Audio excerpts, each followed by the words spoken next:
Hey Axis and Allies players, the good captain here. Welcome to video number 3 in my Axis and Allies D-Day series. This is the Allied strategic video, and in it we'll be covering what I have found to be the best practices and strategies to use when playing as the Allied forces in this game. The board state we have set up here is the same from the end of video number 1. And the main content of this video is going to be around what I feel are the 4 main problems that you need to solve as the Allied player. But before I identify those, and before we go into each of those in detail, I need to lay down a couple of what I feel are foundational aspects about being the Allies. And the first is to establish what I call the Allied axis of advance. Since St. Lo is by far the furthest away and the least accessible to both the British and the Americans, and since it's so easily accessed by the Germans, the general rule of thumb is that Allied forces should be heading towards St. Lo. Of course, we have to take Caen and Cherbourg, and that will be discussed later in the video. I just need to establish right now that generally speaking, we want to push as many pieces as quickly as we can in this direction. So that is foundational point number 1. And the second foundational strategy is to maintain a fighter cover of at least 2 fighters over St. Lo from turn 2 onwards, and the same will likely be true of Caen as well. We'll discuss this in more detail later in the video, but the reason the Allied player wants to do this is because the German player will feel a natural gravity to move into both of these victory cities. And as the Allied player, we either want to deter them from doing that at all, or if they do, we want to tax them by making them roll 2 strafe dice per unit when they enter. This is why I have the Allied bombers on turn 1 and possibly turn 2 target the anti-aircraft guns located in this victory city. Okay, with that out of the way, here are what I feel are the 4 problems the Allied player must solve if he wants a chance to win Axis and Allies D-Day.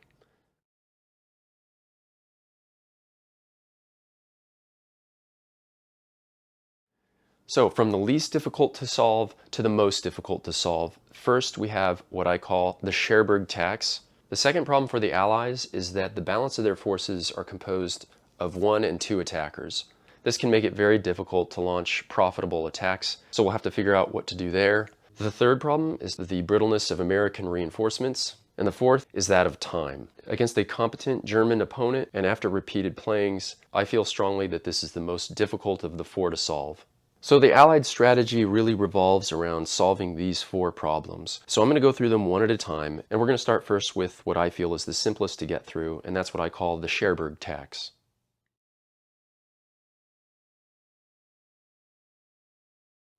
So in the fewest amount of words, the problem with this area of the board is whatever Allied units are sent north are going to be what I call mobility killed for the rest of the game. In other words, even if they seize Cherbourg successfully, whatever units survive up here are going to be stuck up here with nothing to do for the rest of the game. And if it's not obvious at this point in the video, I do feel strongly that the Allies can't afford for units to just sit up here and do nothing. So the answer to this problem is to make sure Cherbourg falls on turn 9 and no earlier. So first, this means that the Allied units that are in this area at the beginning of the game are all going to be heading south along that St. Lo axis of advance that we discussed earlier. The earliest that you want to start sending units north towards Cherbourg is going to be on turn 4. It does take 3 turns to get here. That means units land on turn 5, and then turn 6, 7, and 8, they're in Cherbourg. That gives these units essentially 2 turns to clear this city. And at this point, you might be wondering, how on earth can only 4 units, which is the limit of how many units can actually land per turn on Utah Beach, how can only 4 units fight and win against such a large army, right? Currently there are 12 ground units up here. I'm not including the blockhouses because naval gunfire will make short work of those in the intervening time. But how could those 4 pieces and perhaps a few that follow them actually win against such a large army? And here is the answer. After turn 2, these 2 bombers' job is going to be to pick off 1 or 2 units a turn for the next 5 or 6 turns.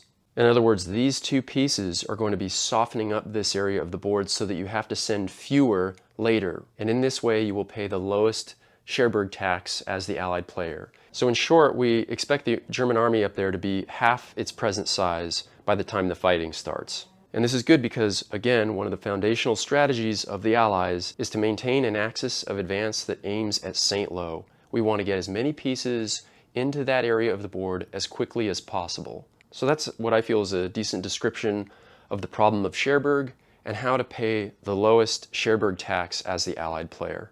Let's move to the next problem, and that is the underpowered units that the Allies have to attack with.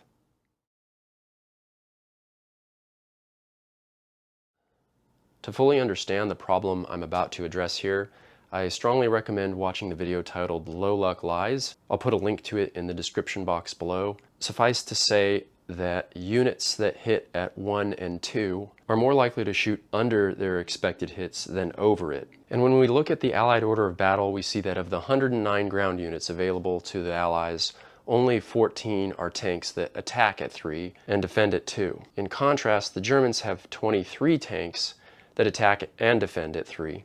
So the direct effect of this is that Allied attacks are fairly weak, and they have a tendency to take heavy losses in the first round of combat.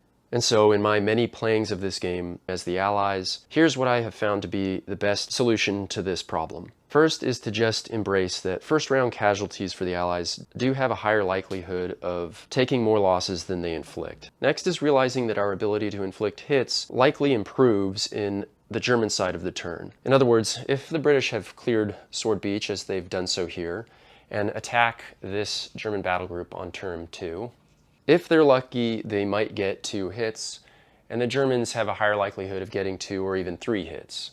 So let's say both sides shoot up. And now on the German side of the turn, at the very least, we understand that our units will defend at 2. These infantry no longer hit at 1, but 2. And this is one critical component towards understanding how to play the Allies. And that is accepting initial point losses in the first round of combat in order that we can start degrading German troops. That's the first component to solving this problem. Just as important is the second component, and that is proper use of Allied fighters. As stated earlier, you want at least 2 fighters over St. Lo and probably 2 over Caen each turn for the rest of the game, or until the Germans move a significant amount of anti-aircraft guns into either of those cities. Otherwise, it appears that the best use of fighters is to cover Allied ground attacks. In other words, the Allied player should keep a sharp lookout for any German territories that contain 0, 1, or 2 anti-aircraft guns, knowing that during the fighter placement phase, I'm going to put at least 2 fighters over the zone. And again, we need to be very careful about when and how we select the zones for this type of attack, since we don't get to replace any fighters that are shot down. But this is the level of boldness that is required by the Allied player. Again, there's simply not enough time or firepower in the Allied arsenal to avoid taking risks like this. I get that there were 3 AA guns here at the top of the turn, so this might not be the best example, but for purposes of this example, let's say there are 2 Allied fighters covering this zone. Once we get to the German side of the turn, they're going to feel compelled to send units into this zone to rescue their forces or otherwise win the battle. But each German piece is going to have 2 dice rolled against it to see if it's eliminated before it even gets into the battle. And so this type of situation going into a German side of the turn is what we're looking for as the Allies. Either one of 2 things will happen. Either the Germans will abandon the units in that zone, or the Germans will move in and be strafed. And in either case, this is the condition that we're looking for as the Allied player. Playing as the Allies is not for the faint of heart. These are the types of strategies you really need to employ to have a shred of a chance at taking the win in Axis and Allies D-Day if you're using out-of-box rules. We'll now move to the third problem the Allies have to solve, and that is the brittleness of the American reinforcements.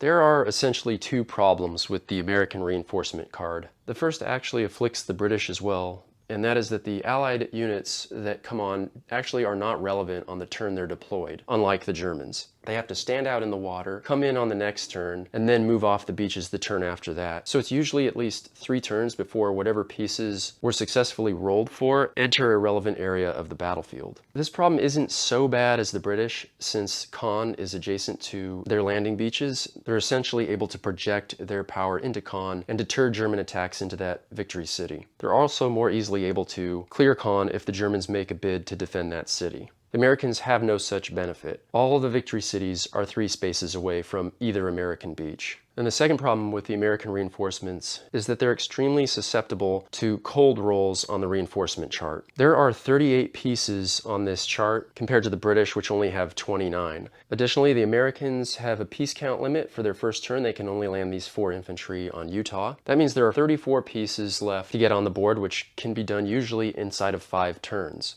And oddly enough, if the Americans don't roll, on average, 7 every turn, this piece may never become relevant in the battle. It's most likely to be on the water on turn 6, land on turn 7, be adjacent to St. Lo on turn 8, and might be relevant on turn 9.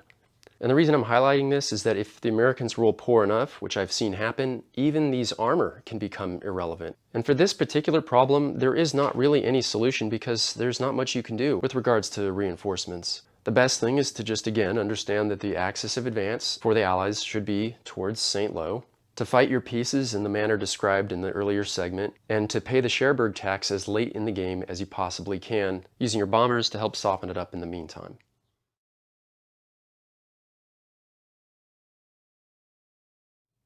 And this brings me to my last problem to solve as the Allies, and that is time. This is the most difficult part of being the Allied player. You'll find that it's an extraordinary challenge to have a chance at taking all 3 of these victory cities by turn 9. What I think that a realistic endgame board state looks like for the Allies is Cherbourg secured and roughly 3 planes to protect them from the German counterattack that is coming. And as detailed at the end of the German strategic video, even with 8 pieces and a full complement of air cover, the odds are still quite in favor of the Germans having at least 1 piece left over.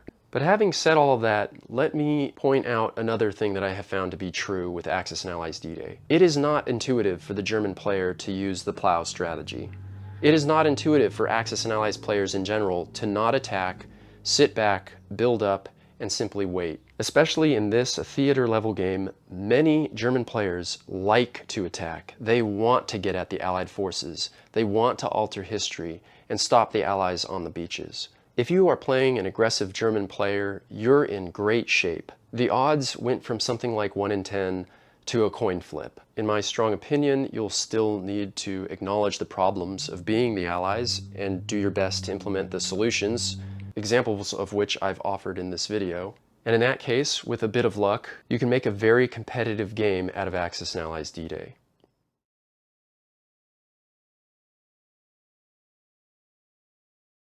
Let me ram home the overall Allied strategy. I feel strongly that it's best for as many American units as you can to land at Omaha Beach every turn and drive straight into this area of the board. And the same is true for the British at Gold Beach. And this is maintaining that axis of advance towards St. Lo. In conjunction with this, we want to tax the German player with as many strafe rolls as we possibly can throughout the whole game. And a foundational tactic towards that end is placing at least 2 fighters every turn on St. Lo and probably Caen. We want to move aggressively along that axis of advance, up to and including attacking larger German forces with the smaller Allied forces, and using the remaining fighters to cover those types of attack from German reinforcement. We want to very carefully manage the Cherbourg tax, and if everything goes well for the Allies, what we want to do is have all 3 victory cities fall on turn 9. If we've collected enough strafes and the dice have been somewhat kind to the Allies, we may survive any German counterattack, or perhaps there won't be enough German pieces on the board to launch that attack. This is unlikely when playing against an experienced German opponent, but given how unintuitive the better German strategy is, you can definitely find yourself as the Allies stealing the win. This concludes the Allied strategic video. We'll cover various topics in the next video, but its main purpose will be making 2 small rules change recommendations that I believe go a very long way to balancing this game. Hope to see you there. Thanks for watching this video. All the best from the good captain, and bye-bye.